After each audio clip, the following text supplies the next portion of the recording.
বইয়ের খবর নিয়ে এসে গেলাম। আমি সিমরান। এখন চন্ডাল থেকে প্রকাশিত আরেকটি বইয়ের খবর জানাচ্ছি। প্রথমে বইটির একটি গল্পের কয়েকটি লাইন বলি। ভাবতোষ গাঁজাখোর জানতাম। ভাবতোষ মাঝে মধ্যে যে গল্প বলতো তাতে সে যে ঢপ দিচ্ছে সেটা বোঝা মুশকিল। সেই ভাবতোষের কাণ্ড কারখানা পড়তে চান?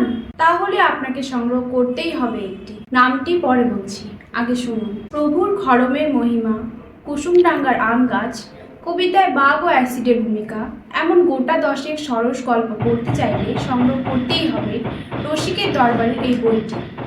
লেখক বাংলা সাহিত্যে জনপ্রিয় লেখক বিপুল দাস, যিনি শিলিগুড়িতেই বসবাস করেন। বিপুল দাসের এই বইটি প্রকাশিত করেছে চন্ডাল। প্রথম সংস্করণের আর মাত্র 10টি বই আছে। একটি সংগ্রহ করতে চাইলে আসুন চার্চ রোডের চন্ডাল বুকসে। এখন এই পর্যন্তই, আবার অন্য বইয়ের খবর নিয়ে ফিরবো। চন্ডালের সঙ্গে থাকবেন, মনে রাখবেন চন্ডালের মানে হয় আপনি বইয়ের কাছে, না হলে বই যাবে আপনার কাছে।